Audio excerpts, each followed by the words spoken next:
Welcome to crick facts Kannada YouTube channel. ಇವತ್ತು ನಾನು Rajasthan Royals ಅವರು ಟಾಪ್ 5 ರಿಲೀಸ್ ಪ್ಲೇಯರ್ಸ್ ಲಿಸ್ಟ್ನ ಪ್ರೆಡಿಕ್ಟ್ ಮಾಡ್ತಾ ಇದ್ದೀನಿ. ಮೊದಲನೇದಾಗಿ ಫಜಲುಲ್ ಫರೂಕಿ. ಇವ್ರನ್ನ ಲಾಸ್ಟ್ ಇಯರು ಟೂ ಕ್ರೋರ್ಗೆ ರಾಜಸ್ಥಾನ್ ಅವರು ತೊಗೊಂಡಿದ್ರು. ಆದರೆ ಲಾಸ್ಟ್ ಇಯರ್ ಅವ್ರ ಕಡೆಯಿಂದ ಏನು ಅಂಥ ಪರ್ಫಾರ್ಮೆನ್ಸ್ ಬಂದಿಲ್ಲ, ಹಾಗಾಗಿ ಅವರು ರಿಲೀಸ್ ಆಗೋ ಚಾನ್ಸಸ್ ಇರುತ್ತೆ. ಸೆಕೆಂಡ್ ಪ್ಲೇಯರ್ ಬಂದುಬಿಟ್ಟು ಮಹೇಶ ತೀಕ್ಷಣ, ಶ್ರೀಲಂಕಾದವರು. ಲಾಸ್ಟ್ ಇಯರ್ ಚೆನ್ನೈಯಲ್ಲಿದ್ದಾಗೆಲ್ಲ ಚೆನ್ನಾಗೇ ಪರ್ಫಾರ್ಮೆನ್ಸ್ ಕೊಟ್ಟಿದ್ದರು. ಆದರೆ 2025 ರಾಜಸ್ಥಾನ್ ಅವರು ತೊಗೊಂಡಾಗ ಏನು ಅಂಥ ಪರ್ಫಾರ್ಮೆನ್ಸ್ ಕೊಟ್ಟಿಲ್ಲ. 4.4 ಕ್ರೋರಿಗೆ ಅವ್ರನ್ನ ತೊಗೊಂಡಿದ್ರು. 11 ಮ್ಯಾಚಲ್ಲಿ 11 ವಿಕೆಟ್ಸ್ ತೆಗಿಯೋಕ್ಕಷ್ಟೇ ಅವರಿಂದ ಆಗಿದ್ದು. ಸೊ ಮಹೇಶ ತೀಕ್ಷಣನು ಬಿಡೋ ಚಾನ್ಸಸ್ ಇರುತ್ತೆ. ಮೂರನೇ ಪ್ಲೇಯರ್ ಬಂದುಬಿಟ್ಟು ಅಸರಂಗನೂ ಕೂಡ ಏನು ಲಾಸ್ಟ್ ಇಯರ್ ಏನು ಒಳ್ಳೆ ಪರ್ಫಾರ್ಮೆನ್ಸ್ ಕೊಟ್ಟಿಲ್ಲ.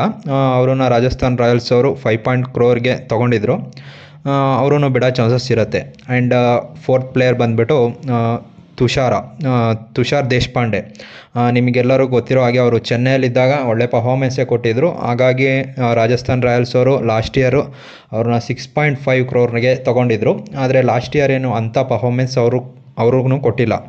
And the fifth and final player ಬಂದುಬಿಟ್ಟು ಸಂಜು ಸ್ಯಾಮ್ಸನ್. ಎಲ್ಲರಿಗೂ ಸರ್ಪ್ರೈಸ್ ಅನ್ನಿಸ್ಬೋದು, ಆದರೆ ಸಂಜು ಸ್ಯಾಮ್ಸನ್ RRಯಿಂದ ಹೊರಗೆ ಬರೋದು ಕನ್ಫರ್ಮ್ ಆಗಿದೆ. ಅವರು ಇಂಟರ್ನಲಲ್ಲಿ ಮ್ಯಾನೇಜ್ಮೆಂಟ್ ಜೊತೆ ಅವರಿಗೂ ಸಂಜು ಸ್ಯಾಮ್ಸನಿಗೂ ಡಿಫ್ರೆನ್ಸ್ ಆಫ್ ಒಪಿನಿಯನ್ ಇದೆ ಅಂತ ಕೇಳಿ ಇದೆ.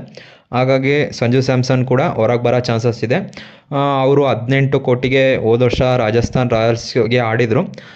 ಇಂಜುರಿಯಿಂದ ಕೆಲವು ಮ್ಯಾಚ್ಗಳು ಆಡೋಕ್ಕಾಗಲಿಲ್ಲ. ಹಾಗೆ ಕ್ಯಾಪ್ಟನ್ಸಿನೂ ಕೂಡ ರಿಯಾನ್ ಪರಾಗಿಗೆ ಕೊಟ್ಟರು.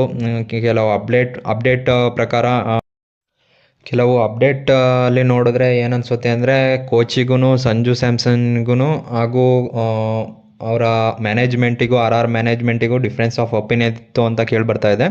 ಹಾಗಾಗಿಯೇ ರಾಹುಲ್ ದ್ರಾವಿಡ್ ಅವರು ಕೂಡ ಕೋಚಿಂದ ಹೊರಗೆ ಬಂದಿದ್ದಾರೆ. ಈಗ ಸಂಜುನು ಬೇರೆ ಟೀಮಿಗೆ ಆಡೋ ಚಾನ್ಸಸ್ ಇದೆ ಅಂತ ಕೇಳಿ ಇದೆ.